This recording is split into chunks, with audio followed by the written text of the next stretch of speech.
I would like to introduce our speaker for the day, Dr. Sidhartha Sharma, on the topic of managing tooth avulsions. And he is the Associate Professor of Conservative Dentistry and Endodontics at AIMS, New Delhi.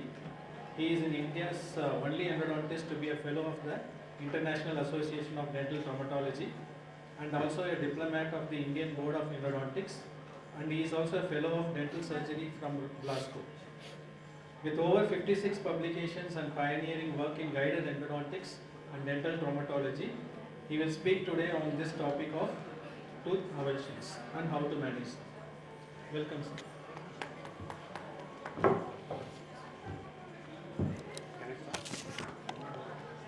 Hello.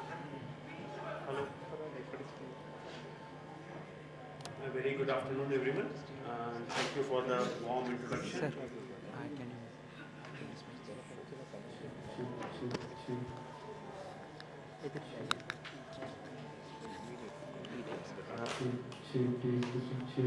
Thank you for the warm introduction. It is a pleasure to be invited for this IDA MOLARIS event, and I extend my warm gratitude to Team IDA Thiruvallur. I hope I am pronouncing it right. And special thanks to Dr. Raghu and Dr. Raj Sekran because they have been in constant touch with me. I represent All India Institute of Medical Sciences, New Delhi, where I am presently working as an associate professor in the Department of Conservative Dentistry and Endodontics. And I'll come straight away to the point. There is a lot to talk in next 45 minutes. So the topic which I have been given today falls under the broad category of dental traumatic injury. Now imagine a child who is playing in the park cricket and a sudden hit on the face and his tooth is lying on the ground. The child is crying, his friends, the bystanders are panicked, and the time is ticking. So what we do at that point of time, or what we fail to do, decides whether the child keeps his tooth or loses it forever. And that is what makes dental traumatic injuries very interesting, because it is unpredictable. It can happen anytime, anywhere, to anyone, and anything can happen. From a minor enamel chip where you don't need any treatment apart from little smoothing, to that of severe luxation injury or alveolar fractures.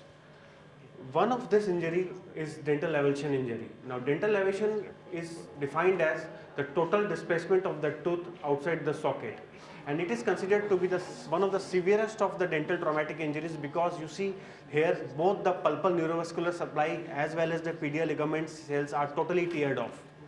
Hence the prognosis becomes very poor in such case.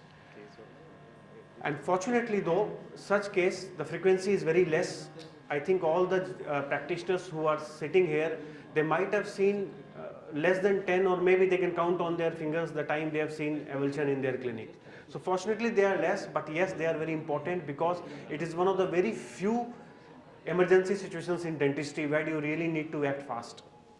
Now the prognosis really depends upon the action which takes place at the accident site within the next few minutes, similar to that of what we call in medical field, or after trauma or after any medical emergency, the golden hour or the platinum 10, where you really need to assess and really need to make the patient stable. Now why the next few minutes are so important? It has to do with the PDL cells. The pulp cells are ruptured, okay, you can do a root canal and the patient will be fine. But the PDL once it becomes non-viable, it cannot grow back. So the time which has been given is 15 minutes. If the PDL is in the extraoral dry time, if the extraoral dry time of the PDL is less than 15 minutes, there is a possibility that the PDL cells are most likely viable. If it is more than 60 minutes, then 100% the PDLs are supposed to be necrotic. And if it is between 15 to 16 minutes, that's a gray area. The PDL might be compromised or might be viable, you never know. Now what happens if the PDL becomes dry? Something like this. What we call as a replacement resorption. Now replacement resorption is when you can't see the PDL and the tooth is ultimately getting replaced with the bone, and there is a complete attachment of the tooth and bone, and over the period of year, especially in a younger tooth, the very fast the tooth gets replaced with a bone and the tooth is lost. So most commonly the more major complication which is seen after delayed reimplantation of avulsed tooth is replacement resorption, or in what we call ankylosis. Another type of complication which we see in young patients when the tooth is immature, especially in kids, is inflammatory resorption. So both of these resorptions are not good, and hence we would want to prevent them. Hence, the focus of my lecture today and the clinical demo today is managing tooth avulsions with two or rather three clinical steps. Two of these clinical steps are reimplantation and splinting. Third one I'll discuss later on. So the goal of management is pretty simple. The goal of management is first to restore the tooth aesthetics, the tooth function and all, and second to prevent the complications which I mentioned, ankylosis and the inflammatory root resorption. So the best treatment, the most evidence-based treatment and the treatment which you don't need to think twice is reimplantation. And reimplantation is almost always feasible. Only contraindications are these two conditions: when there is a severe periodontal disease, number two, when the alveolar socket doesn't provide a seat for the avulsed tooth. Only due to these two cases you are not supposed to do reimplantation.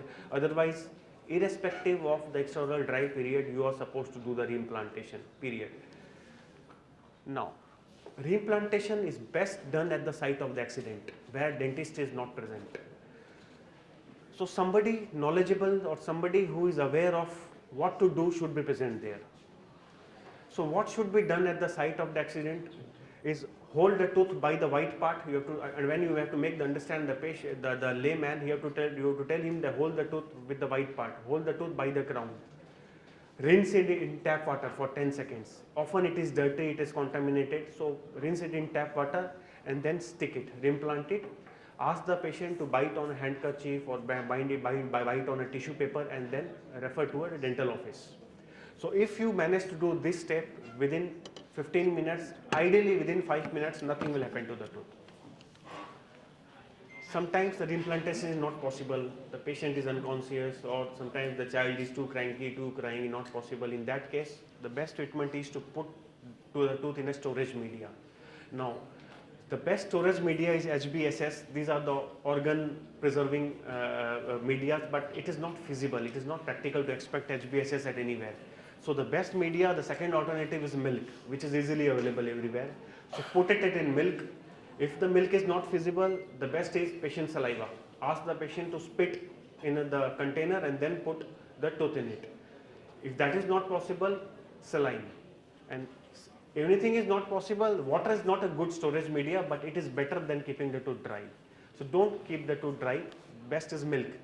And then reach to the dental office, preferably within 2 to 3 hours. Why 2 to 3 hours? Because it has been seen that the PDL cells are viable, especially in the saline and the saliva for about 2 hours and in the milk for 4 to 6 hours. So try to reach the dental office as soon as possible. Now, as I said, dentists won't be available at the site, so it is very important for the general public or the school teachers or the parents to be aware of these things. So IIDT, International Association of Dental Traumatology, posters are available in various languages. Even in Tamil, Telugu, Hindi, everything is available. So you can download it and stick to your clinics, and you can make the patients and the teachers aware of that. And various mobile apps are also there, especially by IIDT, but I think the clinical poster is more feasible so that the patient already is aware, the bystanders are aware that what has to be done in that part. Or if the patient calls the dentist can provide the information on phone.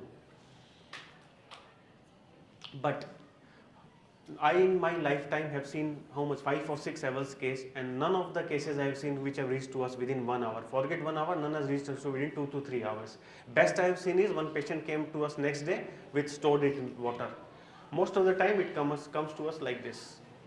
It is wrapped in a dirty newspaper, in a plastic bag or whatever, and the tooth is like that. What to do now? Now, it is important to remember that always reimplant the tooth. Not reimplanting is never a wrong decision. What will happen maximum? Ankylosis. But you have to understand that ankylosis in a mature patient, it progresses very slowly. So the tooth is functional at least for 5, 10, 11 years, and it will keep the future treatment option open.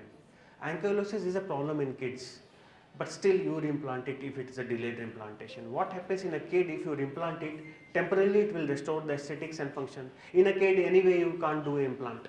You have to wait for 18, 20 years. So at least it will restore temporarily the function, temporarily the aesthetics, and it will keep the future options open. And most important, it will preserve the alveolar bone, width, height and the contour. So it is important, and in case, or in not in case, in after every case of delayed implantation, we expect ankylosis. In case ankylosis happens in case of kid, there is an option called as decoronation. I am not going too much into it. We can always do that decoronation. That will preserve the alveolar bone instead of removing the tooth. So let's come what can happen to a dental office. We'll go to that demo part.